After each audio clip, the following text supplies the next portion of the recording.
Hello friends, welcome to my YouTube channel. आज के video में हम बात करेंगे यहाँ पे जो न्यू नोटिफिकेशन आया है CSIR नेशनल इंस्टीट्यूट ऑफ ओशनग्राफी। यहाँ पे आपको एडवर्टाइजर नंबर देखने को मिलेगा। इसके बाद यहाँ पे कमेंसमेंट ऑफ ऑनलाइन एप्लीकेशन 26 मई 2025 और इसका लास्ट डेट रहेगा 24 जून 2025 को। यहाँ पे आप प्रिंट आउट भी, जैसे कि print out of the online application form is not required to be send to SIR NIO। इसका भी आपका जैसे कि लास्ट डेट रहेगा, आपको कोशिश करना 24 जून 2025 को प्रिंट आउट भी निकाल लेना। इसके बाद यहाँ पे आपको अलग अलग कास्ट के अकॉर्डिंग यहाँ पे आपको वैकेंसी देखने को मिलेगा, अलग अलग पोस्ट के हिसाब से। यहाँ पे detail of the vacancy, position, qualification, यहाँ पे सीरियल नंबर आपको दिया रहेगा, नेम ऑफ द पोस्ट दिया रहेगा, junior secretary assistant general, number of the post और रिजर्वेशन यहाँ पे अलग अलग कास्ट के अकॉर्डिंग देखने को मिलेगा। आपका अपर एज लिमिट यहाँ पे 28 दिया हुआ है। जैसे कि क्लासिफिकेशन एंड पे लेवल, पे स्केल आपका कितना रहेगा, ये सब दिया हुआ है। टोटल इम्यूलमेंट आपको कितना मिलेगा यहाँ पे दिया हुआ है। जैसे कि junior secretary assistant finance and account, junior secretary assistant store and purchase. इसके बाद यहाँ पे जूनियर स्टेनोग्राफी 6 पोस्ट है अलग अलग कास्ट के हिसाब से। 27 यहाँ पे अपर एज लिमिट है। यहाँ पे आपको पे स्केल देखने को मिलेगा। इसके बाद यहाँ पे आपको पूरा इम्यूलमेंट कितना रहेगा आपको देखने को मिलेगा। इसके बाद नीचे आने के बाद यहाँ पे आपको मिनिमम एसेंशियल क्वालिफिकेशन आपको दिया हुआ है। यहाँ पे नेम ऑफ द पोस्ट है junior secretary assistant general finance and account. इसके बाद स्टोर एंड परचेस के लिए यहाँ पे क्वालिफिकेशन 10+2 चाहिए और इट्स इक्विवेलेंट एंड प्रोफिशन चाहिए in computer types speed and is using computer as per prescribed norm fixed by DOBT from time to time. आपके पास नॉलेज होना चाहिए कंप्यूटर का और 10+2 12th आपके पास होना चाहिए।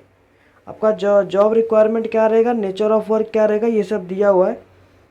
इसके बाद आपको ये जो नोटिफिकेशन है जो मेन है मैंने आपको बता दिया है। आपको ये नोटिफिकेशन आपको डिस्क्रिप्शन में आपको लिंक में प्रोवाइड कर दूंगा, डाउनलोड करके आप देख सकते हो। और भी आपको डिटेल जानना रहेगा तो इसके बाद डिस्क्रिप्शन में ही आपको फॉर्म अप्लाई लिंक मिलेगा। जैसे आप फॉर्म अप्लाई लिंक पे क्लिक करेंगे, जैसे आप यहाँ पे फॉर्म अप्लाई लिंक पे क्लिक करेंगे आपको ऐसा इंटरफेस देखने को मिलेगा। इसके बाद यहाँ पे आपका स्टार्टिंग डेट 26 मई 2025 और इसका लास्ट डेट रहेगा 24 जून 2025 को। इसके बाद यहाँ पे आप एडवर्टाइजमेंट देखना रहेगा, ये सब यहाँ पे दिया रहेगा, क्या क्वालिफिकेशन क्या आपको नोटिफिकेशन में जो मैंने आपको मेन चीज़ बताई यहाँ पे भी लिखा रहेगा। इसके बाद 3 डॉट पे क्लिक करना, यहाँ पे आपको रजिस्टर पे क्लिक करना रहेगा। जैसे आप यहाँ पे रजिस्टर पे क्लिक करेंगे, यहाँ पे आपको जैसे आप यहाँ पे रजिस्टर पे क्लिक करें, यहाँ पे आपको न्यू रजिस्ट्रेशन करना रहेगा। अपना यहाँ पे ईमेल आईडी डाल देना, पासवर्ड डाल देना। पासवर्ड आपका इस प्रकार का डालना रहेगा, जैसे कि मैं आपको एग्जांपल, बड़ा है, छोटा है, नंबर और आपका स्पेशल कैरेक्टर। आपका मिनिमम 8 डिजिट का आपका पासवर्ड होना चाहिए। इसके बाद यहाँ पे आप कंफर्म पासवर्ड करना, इसके बाद रजिस्टर पे क्लिक करना। जैसे यहाँ पे आपका रजिस्टर हो जाएगा, आप यहाँ पे लॉगिन पे आ जाना। यहाँ पे अगर आप इनकेस आप बैक पे क्लिक चले जाते हो तो यहाँ पे आपको लॉगिन पे क्लिक करना है।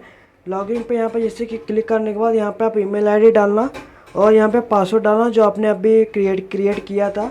इसके बाद यहाँ पे आपको लॉगिन पे क्लिक करना है। जैसे आप यहाँ पे लॉगिन पे क्लिक करते हो, यहाँ पे आपको प्राइमरी डिटेल आपको यहाँ पे देना रहेगा, आपका नेम देना रहेगा जो आपके 10th के मार्कशीट पे रहेगा। जो आपका 10th के मार्कशीट पे रहेगा सेम टू सेम आपको यहाँ ये डिटेल फिलअप करना रहेगा। अगर आपने नेम चेंज किया तो यस पे क्लिक करना, नहीं तो यहाँ पे अगर आप ये यस पे क्लिक करो तो यहाँ आपने नाम क्या चेंज किया रहेगा यहाँ पे आपको लिखना रहेगा। अगर नहीं है तो यहाँ पे नो पे क्लिक करना है। यहाँ पे अपना फादर नेम डालना, मदर नेम डालना। इसके बाद यहाँ पे अपना डेट ऑफ बर्थ यहाँ पे जैसे कि फिल कर देना। यहाँ पे जैसे कि डेट ऑफ बर्थ फिल कर देना।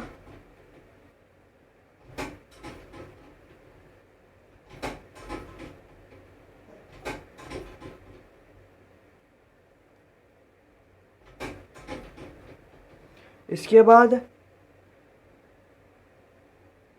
यहाँ पे आपका जैसे कि डेट ऑफ बर्थ यहाँ पे आप जैसे कि इस तरह लिख देना। इसके बाद आपका एज काउंट होके आ जाएगा। इसके बाद यहाँ पे आपका प्लेस ऑफ बर्थ दे देना, आप कहाँ जैसे कि पैदा हुए थे। इसके बाद यहाँ पे आप सिटीजन में इंडियन सिलेक्ट करना, अपना जेंडर सिलेक्ट करना। इसके बाद अपना रिलीजन सिलेक्ट करना, आप कौन से रिलीजन से बिलोंग करते हो। इसके बाद आप 40% डिसेबिलिटी रहेंगे, पर्सन विथ डिसेबिलिटी 40%, और उसके ऊपर रहेंगे तो यहाँ पे यस पे क्लिक करना। आप इसमें से जो भी आपका डिसेबिलिटी रहेगा यहाँ पे आप सिलेक्ट कर लेना। इसके बाद अगर ये आप सी सिलेक्ट करते हो तो यहाँ पे आपको स्क्राइब अगर आपको चाहिए रहेगा तो यस पे क्लिक करना, और नहीं है तो यहाँ पे कोई भी अगर आपके पास डिसेबिलिटी नहीं है तो यहाँ पे नो पे क्लिक करना। अगर आप रहेगा अपने हिसाब से यहाँ पे सिलेक्ट कर लेना। इसके बाद यहाँ पे कैटेगरी आप सिलेक्ट करना, जैसे कि अगर आपको एज रिलैक्सेशन लेना रहेगा, जैसे कि एसटी हो गया, एससी हो गया, OBC, non creamy layer, EBS, EWS हो गया, मतलब इकोनॉमिक वीकर सेक्शन से आपके पास सर्टिफिकेट रहना अनिवार्य है in central government format for competitive authority needed to be enclosed. यहाँ पे आपको कौन सा जैसे कि आपके पास है, अगर नहीं है तो यहाँ पे अगर आप ओपन में आते हो, जनरल कैटेगरी में आते हो तो यहाँ पे यस पे क्लिक करना, आपको कोई भी एज रिलैक्सेशन नहीं मिलेगा। इसके बाद यहाँ पे आपको आधार कार्ड नंबर यहाँ पे आपको देना रहेगा। अगर आप एक सर्विसमैन रहेंगे तो यस पे क्लिक करना। आपका यहाँ पे लेंथ ऑफ सर्विस दे देना, अपना ईयर, मंथ और डे यहाँ पे आप दे देना कभी तक काम किए थे। इसके बाद अगर आप नहीं है तो यहाँ पे नो पे क्लिक करना। आर यू परमानेंट गवर्नमेंट, अगर आप जैसे कि गवर्नमेंट एम्प्लॉय रहेंगे ऑटोनोमस बॉडी में, सेमी गवर्नमेंट में, ऑर्गेनाइजेशन, पब्लिक सेक्टर में अगर आप रहेंगे तो यस पे क्लिक करना। अगर आप यस पे क्लिक करते हो डिटेल आपको देना रहेगा, आपके ऑर्गेनाइजेशन में आपका पोस्ट हेल्ड है कहाँ है। अगर नहीं है तो यहाँ पे नो पे क्लिक करना। इसके बाद यहाँ पे आर यू CSIR एम्प्लॉय, अगर आप CSIR एम्प्लॉय रहेंगे तो यस पे क्लिक करना। अगर आप यस पे क्लिक करते हो name of institute, lab and designation आपको यहाँ पे देना रहेगा। नहीं है तो यहाँ पे नो पे क्लिक करना। अपना यहाँ पे मैरिटल स्टेटस आप दे देना। आर यू स्टेइंग अब्रॉड, अगर आप आउटसाइड कंट्री में रह रहे हो तो यस पे क्लिक करना, कंट्री का नेम दे देना। अगर नहीं है तो यहाँ पे नो पे क्लिक करना। एड्रेस ऑफ करस्पॉन्डिंग, मतलब यहाँ पे आपको एड्रेस ऑफ करस्पॉन्डिंग देना रहेगा। आपको अपने एक्चुअल एड्रेस फिलअप करना रहेगा, मैं आपको डेमो के लिए लिख के बता दे रहा हूँ। करस्पॉन्डिंग मतलब जहाँ पे आप रह रहे हो, यहाँ पे आप सिटी दे देना, कौन से सिटी से बिलोंग करते हो। इसके बाद यहाँ पे अपना डिस्ट्रिक्ट दे देना। डिस्ट्रिक्ट देने के बाद यहाँ पे अपना स्टेट चूज़ करना, कौन से स्टेट से आप बिलोंग करते हो। स्टेट देने के बाद यहाँ पे आप पिन कोड दे देना। आपका डेटा जो भी आपका एक्चुअल डेटा रहेगा वही आपको फिलअप करना है। अगर डेटा कुछ भी मिसमैच रहता है तो आपका फॉर्म रिजेक्ट हो जाएगा। इसके बाद यहाँ पे परमानेंट एड्रेस देना रहेगा। परमानेंट एड्रेस मतलब जो आपके आधार कार्ड पे रहेगा, अगर दोनों डिफरेंट रहेगा डिफरेंट फिलअप करना, अगर दोनों सेम रहेगा तो इस पर टिक करना, आपका डेटा ऑटोमेटिक फिल हो जाएगा। इसके बाद यहाँ पे आपका ईमेल आईडी देखने को मिलेगा। यहाँ पे आप कोई सेकंड ईमेल आईडी भी दे सकते हो, नहीं दोगी तो भी चलेगा। यहाँ पे आप मोबाइल नंबर देना, मोबाइल नंबर कोई दूसरा मोबाइल नंबर यहाँ पे देना, दोनों यहाँ पे अलग अलग मोबाइल आपको देना रहेगा। इसके बाद एनी रिलेटिव इन CSIR, अगर आप कोई रिलेटिव CSIR में कोई एम्प्लॉय रहेंगे तो यस पे क्लिक करना। यहाँ पे नेम ऑफ रिलेटिव देना रहेगा, पोस्ट उनका क्या है, लैब इंस्टीट्यूट कौन सा है, रिलेशन आपका क्या रहेगा, ये सब देना रहेगा ऐड रो पे क्लिक करके। अगर नहीं है तो यहाँ पे नो पे क्लिक करना। इसके बाद यहाँ पे आपको सबमिट पे क्लिक करना रहेगा। जिसके बाद जैसे आपका सबमिट हो जाएगा, इसके बाद यहाँ पे आप प्राइमरी डिटेल आप देख सकते हो। प्राइमरी डिटेल देखने के बाद यहाँ पे जो भी आपने फिलअप किया रहेगा सब आपको देखने को मिलेगा। इसके बाद आपको सिलेक्ट पोस्ट, यहाँ पे आप कौन से पोस्ट है यहाँ पे आपको अप्लाई करना रहेगा, और यहाँ पे आप देख सकते हो। इसके बाद यहाँ पे आप सबमिट पे क्लिक करना। अगर आप दोनों अप्लाई करना चाहते हो तो यहाँ पे आपको जैसे कि दोनों सिलेक्ट कर लेना। इसके बाद यहाँ पे आपको जैसे कि प्राइमरी डिटेल हो जाएगा यहाँ पे। इसके बाद यहाँ पे आपको पोस्ट यहाँ पे आपने सिलेक्ट कर लिया है। इसके बाद यहाँ पे आपको एजुकेशन डिटेल यहाँ पे आपको देना रहेगा, एजुकेशन का। इसके बाद यहाँ पे आपका टेंथ का दे देना, आपका कौन सा बोर्ड था यहाँ पे आपको देना रहेगा। इसके बाद यहाँ पे आपका सब्जेक्ट कौन सा था 10th में, यहाँ पे आप सब लिखना रहेगा। इसके बाद यहाँ पे आपको जैसे कि परसेंटेज आपको ओवरऑल कितना आया था यहाँ पे आपको देना रहेगा। इसके बाद यहाँ पे आपको डेट ऑफ पासिंग देना रहेगा, आपके मार्कशीट पर लिखा रहेगा।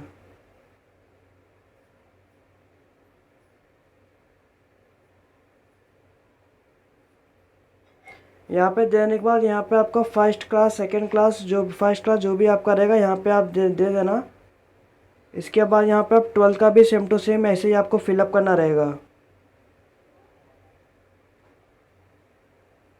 यहाँ पे आप बोर्ड दे देना, कौन सा आपका बोर्ड था। यहाँ पे आप सब्जेक्ट लिख देना। मैं आपको डेमो के लिए सब्जेक्ट लिख के बता दूँ, आपको अपना एक्चुअल डेटा फिलअप करना रहेगा। आपको ओवरऑल परसेंटेज कितना आता है यहाँ पे भी आप यहाँ पे जैसे कि डेट दे देना। इसके बाद यहाँ पे आपको फर्स्ट क्लास सेकंड क्लास जो भी क्लास आपका रहेगा यहाँ पे आप जैसे कि दे देना। इसके बाद यहाँ पे आपको अगर आपके पास और भी क्वालिफ़िकेशन तो यहाँ पे आप दे देना। इसके बाद डिटेल ऑफ एक्सपीरियंस यहाँ पे आपको देना रहेगा, जैसे कि in case of still working, अभी भी काम कर रहे हो। सिलेक्ट एप्लीकेशन क्लोजिंग डेट है 2006-2025 in date of living field. यहाँ पे आप type of organisation, name of organisation, post schedule आपका क्या है, और कभी पीरियड ऑफ सर्विस मतलब कभी से कभी तक आपने किया, नेचर ऑफ वर्क क्या है, रेमुनरेशन आपका क्या रहेगा। यहाँ पे आप देने के बाद इसको टिक करना। इसके बाद यहाँ पे आपको सबमिट पे क्लिक करना रहेगा। इसके बाद यहाँ पे आपको मोड ऑफ स्टडी आप जैसे कि रेगुलर, डिस्टेंट, अदर आपका जो भी रहेगा ये सिलेक्ट कर लेना। इसके बाद यहाँ पे आपका सबमिट पे क्लिक करना। इसके बाद यहाँ पे आपका अपलोड करना रहेगा यहाँ पे आपका सर्टिफिकेट। इसके बाद यहाँ पे आपका एजुकेशन एंड एम्प्लॉयमेंट डिटेल यहाँ पे आपका सबमिट हो जाएगा, आपका यहाँ पे देखने को मिलेगा। इसके बाद यहाँ पे आपको अपलोड करना रहेगा यहाँ पे आपका सर्टिफिकेट डिटेल। यहाँ पे आपको सर्टिफिकेट अपलोड मतलब यहाँ पे आपको फ़ोटोग्राफ अपलोड करना रहेगा। मैक्सिमम साइज़ आपका रहेगा शुड बी 100 KB से अंदर ही आपको अपलोड करना रहेगा, और सिग्नेचर भी यहाँ पे 50 KB के अंदर ही यहाँ पे आपको अपलोड करना रहेगा। जैसे यहाँ पे आपका अपलोड हो जाएगा आपको यहाँ पे ऐसे देखने को मिलेगा। इसके बाद आपको प्रूफ देना रहेगा आपका डेट ऑफ बर्थ। आप यहाँ पे only SSC matriculation 10th certificate यहाँ पे आप दे सकते हो, और HSC certificate of birth certificate issued by appropriate government authority यहाँ पे आपको देना रहेगा। जो बर्थ प्रूफ देना रहेगा आपका डेट ऑफ बर्थ का। आपका मार्कशीट भी यहाँ पे अपलोड कर सकते हो, और यहाँ पे आपका जैसे कि बर्थ सर्टिफिकेट भी अपलोड कर सकते हो। इसके बाद यहाँ पे आप आधार कार्ड अपलोड कर देना। इसके बाद कास्ट कैटेगरी अपलोड कर देना अगर आप रहेंगे तो, और यहाँ पे आपका अगर आपका नेम चेंज हुआ रहेगा तो यहाँ पे आपको अपलोड करना है। NOC रहेगा तो ये आपको अपलोड करना है।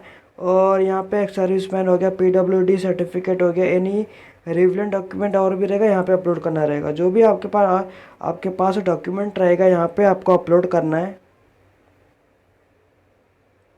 अपलोड करने के बाद यहाँ पे आपको नीचे आना। नीचे आने के बाद यहाँ पे आपको सबमिट पे क्लिक करना रहेगा। यहाँ पे दिया हुआ है upload other details one submitted can not be change. अगर आपको कुछ गलती हुआ रहेगा एक बार अच्छे से देख लेना। इसके बाद यहाँ पे आपका करेक्शन नहीं हो पाएगा। अगर आपका सब सही रहेगा यहाँ पे ओके पे क्लिक करना, और सबमिट पे यहाँ पे क्लिक करना।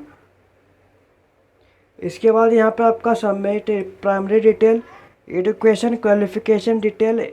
इसके बाद यहाँ पे आपका अपलोड सर्टिफिकेट डिटेल यहाँ पे आपका कंप्लीट हो जाएगा। इसके बाद यहाँ पे आपको जिस भी पोस्ट लिए यहाँ पे आप अप्लाई करेंगे उसके लिए यहाँ पे आपको अलग अलग पेमेंट करना पड़ेगा। यहाँ पे जैसे कि ऑनलाइन पेमेंट पे क्लिक करना। यहाँ पे जैसे आप क्लिक करते हो यहाँ पे आपका पेमेंट गेटवे पे आ जाओगे। पेमेंट के गेटवे पे आने के बाद UPI द्वारा internet banking, debit card, credit card आप आसानी से आप पेमेंट कर सकते हो। और ध्यान रखना अगर आप दोनों के लिए यहाँ पे अप्लाई कर रहे हो दोनों के लिए आपको अलग अलग पेमेंट करना रहेगा। इसके बाद यहाँ पे आपको अदर डिटेल पे क्लिक करना, आप जैसे कि देख लेना। इसके बाद यहाँ पे आपका प्रिंट आउट निकाल लेने का, प्रिंट आउट निकाल लेना है। इसी तरह मैंने आपको बता दिया कैसे आपको step by step form fill up कर सकते हैं। अगर आपको कुछ भी दिक्कत आता है, कुछ भी डाउट आता है, कमेंट में पूछ लेना। विद इन फ्यू आवर मैं आपको पूरी कोशिश करूँगा रिप्लाई करने की। धन्यवाद।